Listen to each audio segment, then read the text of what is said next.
In this video today, I will hopefully give you an adumbration of why the Labour Party's position is becoming untenable as a functional vote electable party, and that albeit there will be some persiflage, most of this analysis will be driven by the recent refocus, you could say, of the grooming rape gang scandals that have blighted the English but UK electorate. And so hopefully you're all aware of what tragedy that has been and is over the last 20, 30, 40 years. It's been a disgusting and obviously there's nothing more repugnant than what has gone on in those councils. Now, the political, you could say, rather than necessarily juridical position becomes much more difficult for Labour. It's fairly easy, and it was easy for Starmer to maintain a sense of dignity as a prosecutor. If he was still a lawyer, it would be very easy to be the sensible man persecuting those who have done harm to others, and you can maintain a certain level of discrepancy between your party and political motives and your legal duties. But unfortunately for Starmer, because he is a naive and poor politician in a lot of ways, he did not foresee this as a super important issue that he would have to address at any point in time. This is evident by his inability to actually engage on the topic other than trying to mute and deflect the allegations.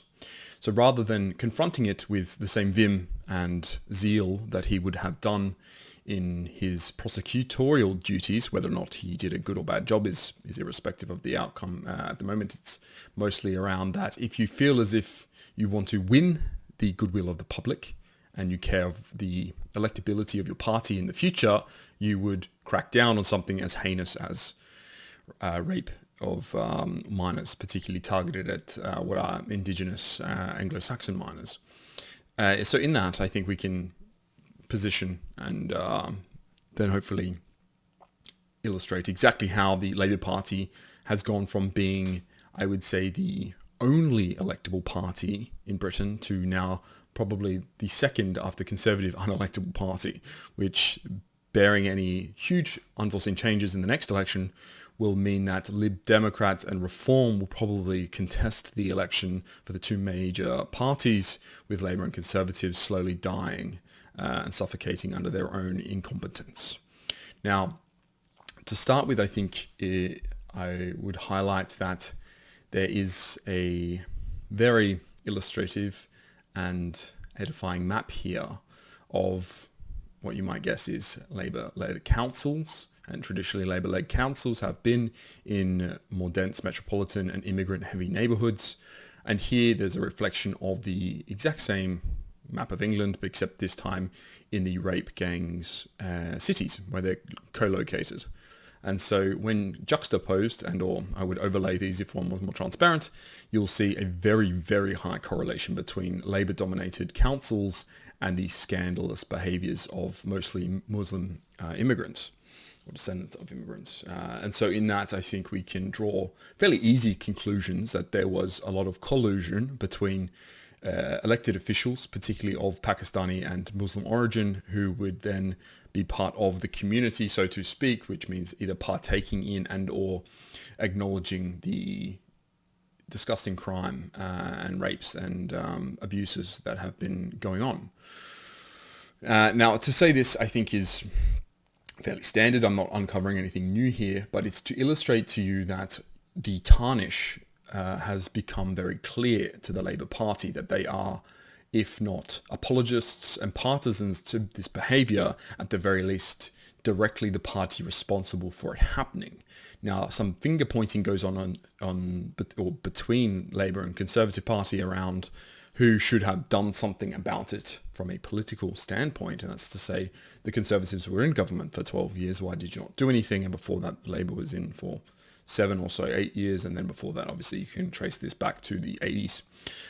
It's very clearly a breakdown in any sense of actual formal leadership that England and the UK broadly have been incapable of actually platforming a leader with any grit and notion of, I would say, national dignity, and that has to lean into, is the native and the actual British person more important than an immigrant? And there's obviously been a very clear renunciation of the Anglo-centric view here to say that immigrants are just as not, if not better than, homegrown and locals. And when you do this, what you end up doing is playing into the liberal, and this was the zeitgeist in the last century, a very liberal leaning policy of immigrants are probably better than us in that they're probably more educated and bring much more to offer to our country, whereas I'm just this very boring, normal person. Obviously, positioning yourself in this light gives us a lens or a view into how a liberal sees themselves as the normal, as opposed to the new person who is the better. And this is the preference for an outsider because of the, you could say, the lax morals, but also just the lack of identity that is attributed to the current milieu. And so in saying that, I think it's hopefully framing a lot of this discussion is that there's a fair few elements that are culminating now into this, I would say, death knell for Labour. And what they've been incapable of doing is addressing these in any functional way, and that their previous ability to pivot away and out of the light of something so heinous as this was, well, it has been something that's been understated. They've always used something else like economics or like healthcare reform or educational reform. There's always been this, you would call it concomitant force that you could bring to bear to say, yes, there was horrible scandals in some of these small towns in London where some girls were raped. How horrible, but also there's a national inquiry or there's some efforts to prosecute those who were in charge and or guilty, but also look at all these other things that we're doing. These are also very important, and you should care much more about your NHS. You should care much more about your education for your kids, or you should care much more about your infrastructure than necessarily all these poor chav girls getting raped by Pakistanis and Muslims. That was Labour's, you could say, strategy. It's not that they didn't necessarily want to seem unsympathetic. It's that they tried to package the sympathy with everything else to say, look, we're still the party for you, the lower class working person. I think you fail to do that demonstrably so when you see who the victims are, and in almost every case it is the lower economic class of Britons who are suffering the most at the hands of immigrants, Muslims in particular, crime gangs, things like that. So when you fail to address these for decades, you entrench a lot of sour and distrust in some communities. And this can bubble up. And you hope that it doesn't from the strategy that you've picked. Because if you want to address something at its source before it becomes a bubble that will pop, then you do that. And we could see it in other effects and other environments like the housing crisis. If you do not want to inflate a bubble, then you restrict it and you turn off its source, or you constrict the actual mechanism by which it grows. Whereas this was obviously tried to be swept under a rug, but unfortunately for Labour here, they've been now having to face their comeuppance finally. There's been some retribution, and I think you can definitely point to Elon Musk here being the white knight in shining armor, shining his own holy light on this disastrous case of abuse. The worrying effect, I think, that the rest of the world is paying attention to is that there's a certain level of apathy related to this from the British public, in that they'll say, yeah, we knew this was happening. I think if you are of the understanding that this has been happening and the very poor public outcry was hopefully we can take them to jail and they get their just desserts via the very trustworthy legal system. You've basically failed as a society. You've not failed as a state. The mechanisms by which you govern still exist or extant.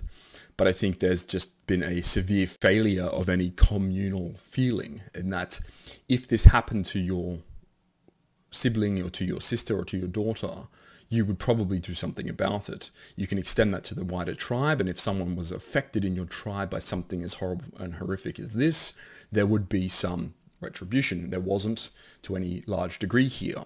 So what that indicates, obviously, is this sickness in the British people. There's a malaise, and they've been incapable from being woken up from this reverie.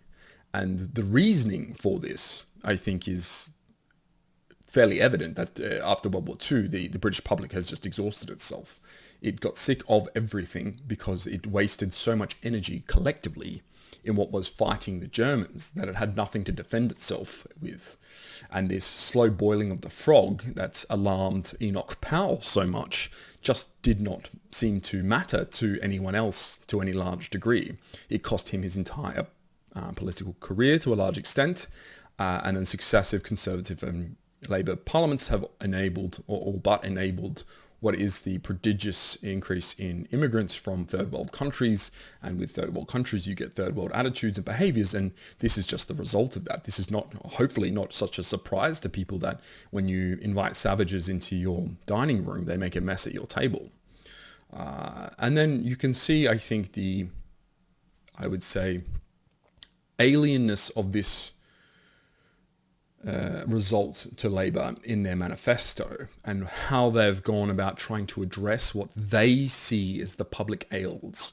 This is how they perceive the most addressable is in their manifesto from last year when they were elected, and I think it's very indicative for us to get a taste for what they feel is the most pressing elements to how to win the public's respect back. And I could plot this, but hopefully you've all seen Keir Starmer has the lowest approval rating of any recent Prime Minister, and well deserved, because he's been abysmal at what is being a politician. He's still in the lawyer school headmaster mindset of, I make decisions, everyone follows and has to be happy with what this happens because it's legal and it's the rules and the strictures. But politics is much more, obviously, emotional and relates to people and how they feel and behave. And that isn't rational, that isn't logical. And he's just a very dislikable person, I think, from his physiognomy all the way to his personality or lack thereof. But necessarily we're looking at their 5 main promises here to kickstart economic growth. This is obviously indicative, and what's not said is sometimes as important as what is said. You don't kickstart something that's already functioning. So there's a blame here going on that the current UK economy is sluggish and laggard. You can see that that is true. However, successive governments have continued to spend as if growth happens and import foreigners to offset GDP, whereas obviously GDP per capita, or PPP, has been dropping. So there's been an actual decrease in lifestyle and living for people. So economically, Britain's in a very bad place at the moment. You're burdening the entire country with all of these costs and not expanding what would be a taxpayer base in any meaningful way. And then this is to say there's no focus really on innovation or entrepreneurial spirits or anything that would actually garner more taxes, more economic activity, and rather there's this hope and you could call it death grip here of hopefully the train makes it to the next station by the time I have to get off. And that is how the boomers have currently travelled. This train was really moving fast when I was on it. I never needed to maintain that speed with any duty or care, and thus I don't actually care that once I visit my station if this train actually still functions afterward. In the second one, we have a clean energy superpower. Economic activity is heavily related to energy generation and utilization. When you try to install what was some of the most pervasive wind farms, offshore wind farms in the world, it's not necessarily that that's a bad thing by itself, but I would say that it needs to be built in conjunction with other energy generating sources that can be reliable, flattening demand curves as well as supply curves.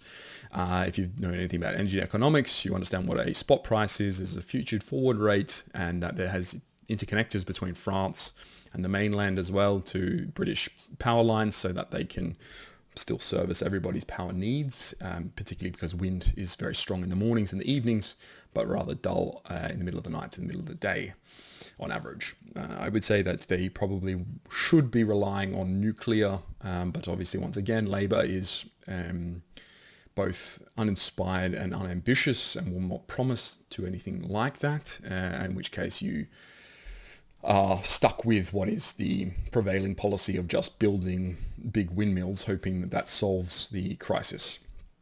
This is very asinine and just demonstrates more lack of vision, lack of leadership. It's doing the same thing and seeing if anything changes. Taking back our streets, I think you'll find that the most dangerous streets have been Labour strongholds for, on a local level, for mayors and councils for the last 50 years. If they've been getting worse, then it's probably due to many of the factors that we know, but it's not being solved by clearly political measures. The incapability to stop crime is mostly down to will. If you look at places like Singapore, it's demonstrative of an ability to, I would say, not necessarily obviate all crime.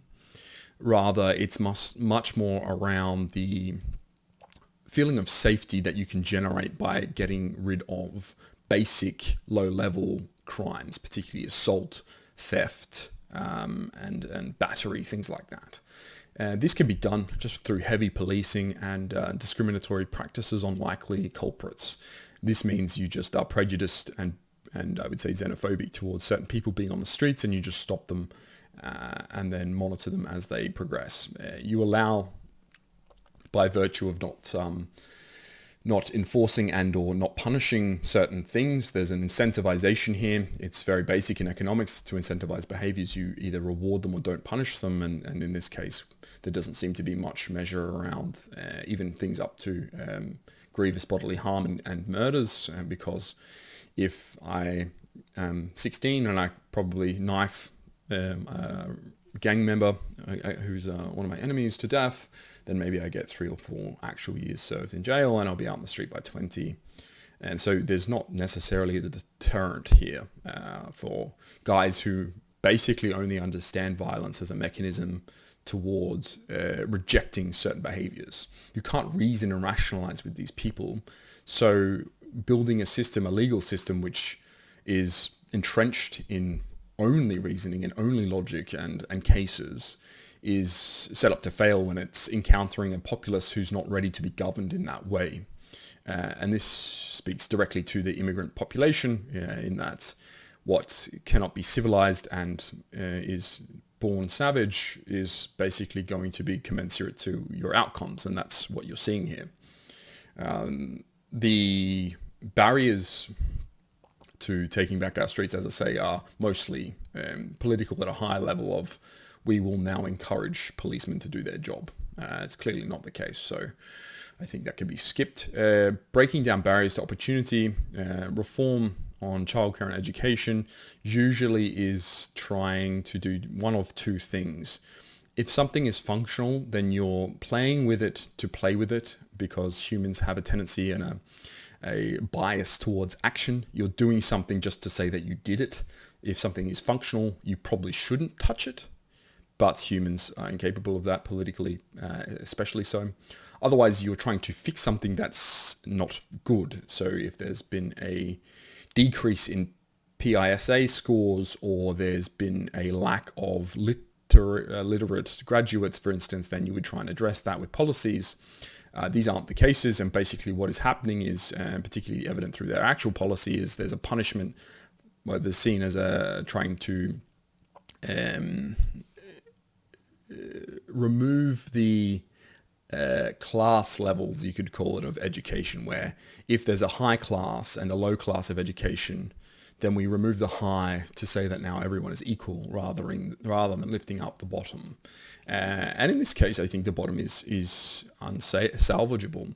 Most people who fail out of education were never going to be able to be saved by a more expensive education anyhow. There's very few instances, I think, where just spending more money on education yields better results, and that there's a diminishing marginal return on this. And so punishing those families, particularly ones who would scrimp and save to send them to private schools or grammar schools or charter schools, for instance, in that way, really just brings down the level of education functionally. And also, I think, enrages a lot of probably would-be supporters, because Labour in this century has shifted towards this middle liberal ground, where the middle class were incentivized to vote for normalcy, in that there's a very generic way of governance that doesn't tip the boat too much. But now punishing them directly in this way garners very few supporters and much more outrage. And you would be very careful, I think, if you were a smart politician, to rock that boat. But obviously Starmer is malfunctioning the robo care.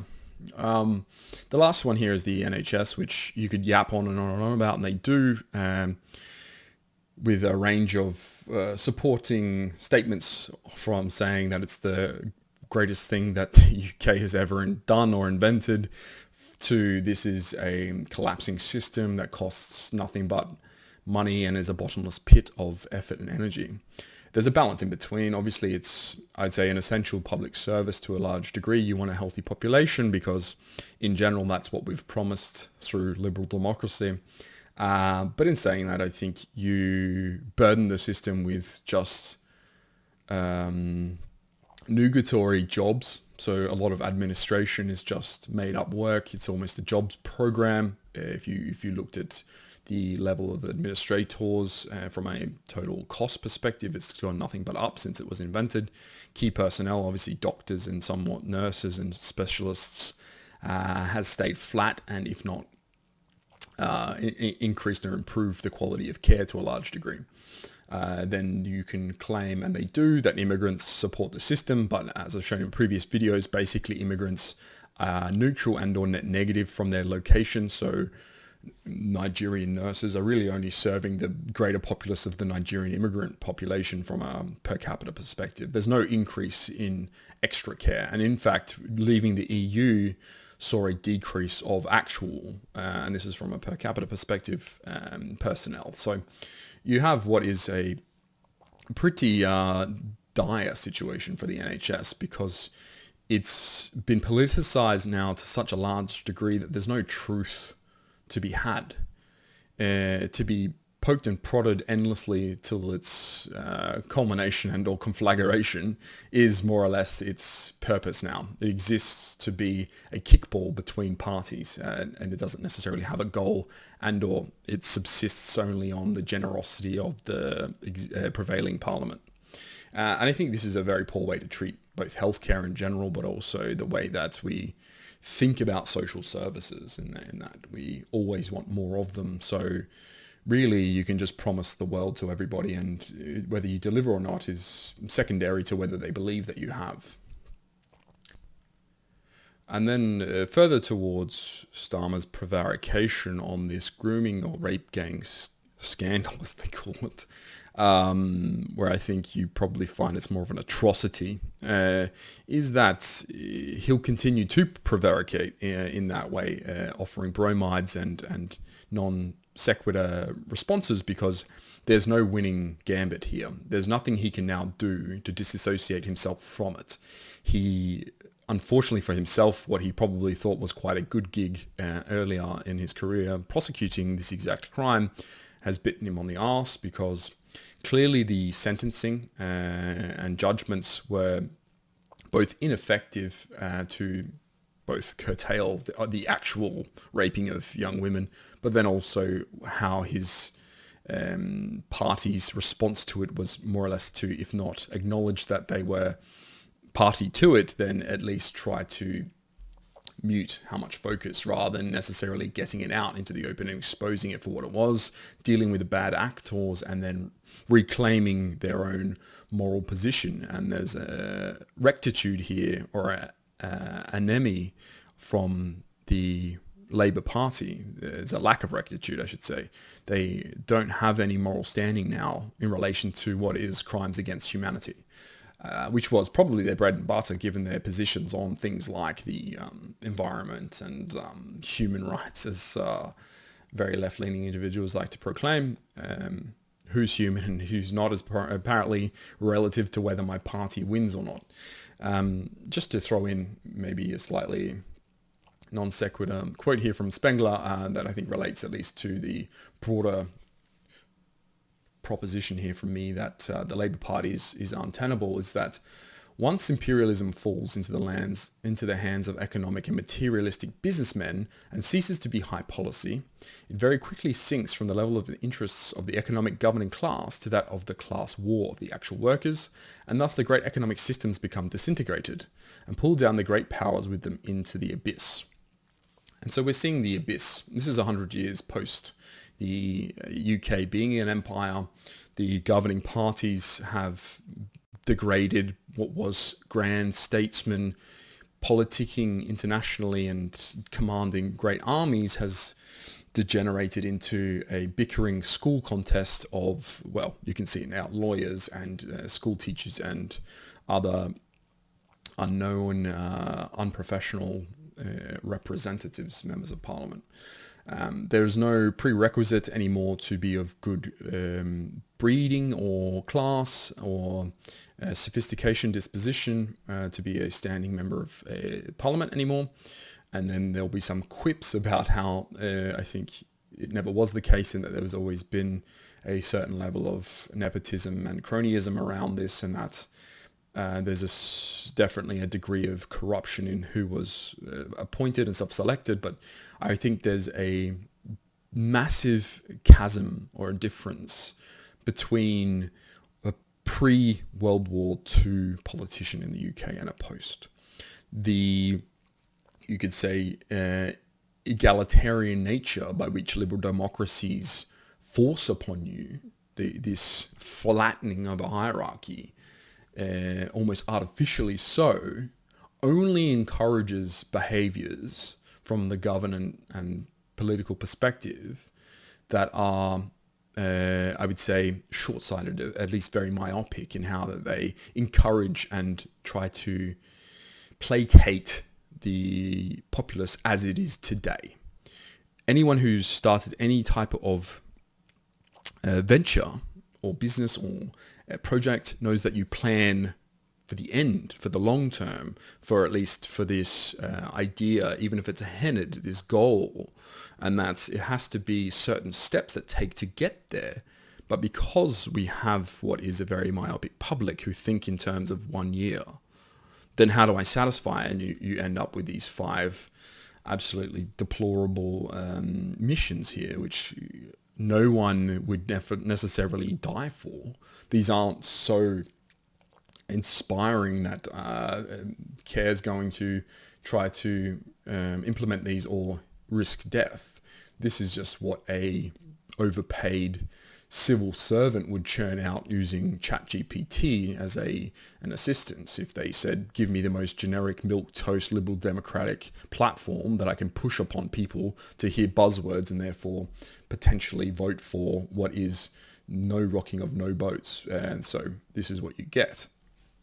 I think from the perspective of Labour's death knell, and this is maybe back to the core thesis here, is to say, why Labour specifically? I've already covered why the Conservative Party has taken its cyanide pill. It's chosen to hoist itself on its own petard because, electing a Nigerian as the head of your party is, well, it's either a Shakespearean tier joke about the state of our party, or it is so tone deaf to the current stream of political opinion and discourse that they felt as if this was the only option to such an extreme. And so obviously they'll be non-existent party in the next 15 years. But you can point to, at least here, the Labour was able to survive what was that sort of death spiral, even after losing 5 successive elections or whatever that was,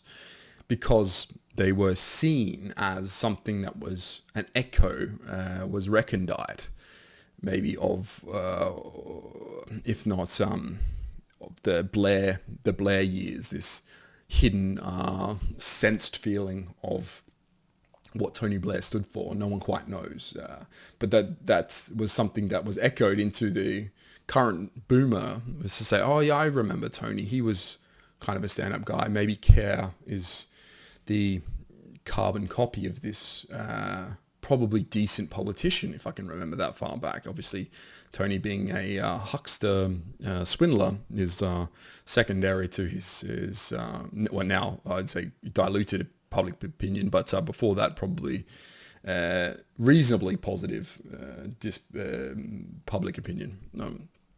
In any case, I think it's such that the Labour Party is being exposed, and this is probably why it was good that they were elected to some degree, is that you have to see incompetence in real time to understand it viscerally, to know that their death is corresponding to an actual event.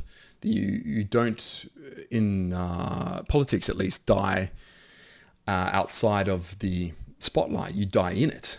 The idea that you screw up so badly that the entire party collapses is something that has to be seen. It can't be acknowledged from the outskirts. It can't be something that's done in the dark.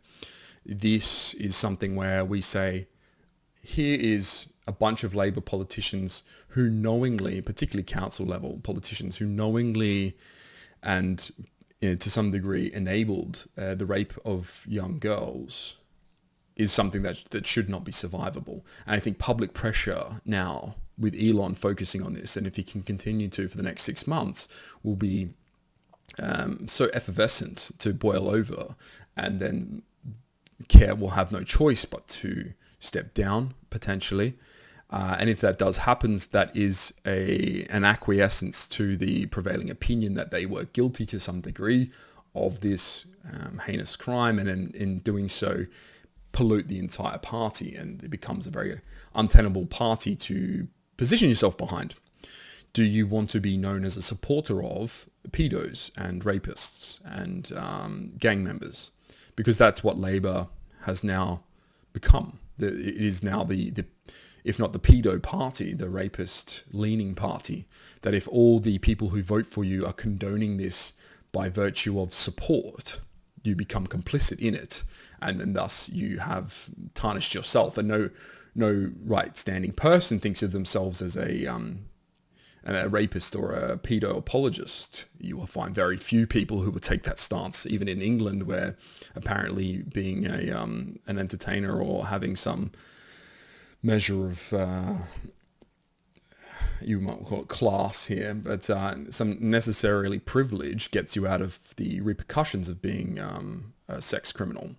There is still the prevailing opinion from everyone else who feels as if they are moral to the right degree and erudite, that they would prefer not to support pedo apologists, and that's where Labour's headed. So it's much easier to side yourself with racists in this degree. So if Reform, which is currently trying to dodge the accusation of being the racist party, because you have to understand that there's always going to be a racist party when you include a foreign element into a society. Previously it was class, so you had poors versus the non-poors, but now obviously everyone's fairly equal in terms of economic output to a certain degree, that it now becomes a differentiating factor around race, and that's fairly natural. Everyone's tribal to a large degree, women less so than men, and in saying that, you have what is the 1990s, 2000s accusation of being racist, being a career ender, or being a necessarily a condemnation of your moral character. But I think now that has, I would say, been lessened to a large degree, diluted at least by the particularly the left, then the accusation of being racist carries much less weight, and particularly because you can couch actual discrimination in a lot of ways that are now palatable. And I think it's fairly evident that no one wants to live in an immigrant community from certain regions. If you are a native Anglo-Saxon, you can see that from the white flight. You can see that from where these grooming and rape scandals have occurred. And so it's just, I think, a fairly self-evident occurrence here. So the very long-winded way of saying this is a reflection of how Spengler in Hour of Decision has already said it, where he goes on to say that, but the decay of the white family, the inevitable outcome of megalopolitan existence, is spreading, and it is devouring the race of nations.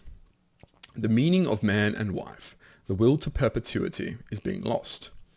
People live for themselves alone, not for future generations. The nation as society, once the organic web of families, threatens to dissolve from the city outwards into a sum of private atoms, of which each is intent on extracting from his own and others' lives the maximum of amusement, panem et circenses.